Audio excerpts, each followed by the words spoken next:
2017, 4.-8-a van, Zagyva-György Gyulával volt egy nagy vitán televízióban, ez közvetítés lesz.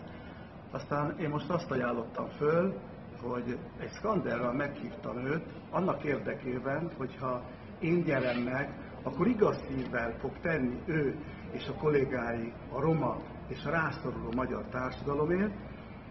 Ha viszont ő nyeri meg, akkor természetesen ránk lehet számítani, hogy rendszeresen, ugyanúgy, ahogy persze nem tűnt, és rendszeresen tesszük a dolgunkat a hátrányos emberekért, persze, ha bár ezt már régóta tesszük.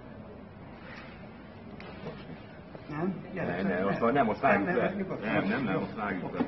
Nem, azt vágjuk le. Jó.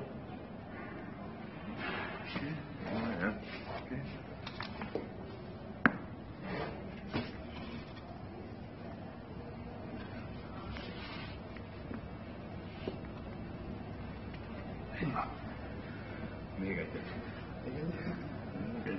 Oké. Még egy.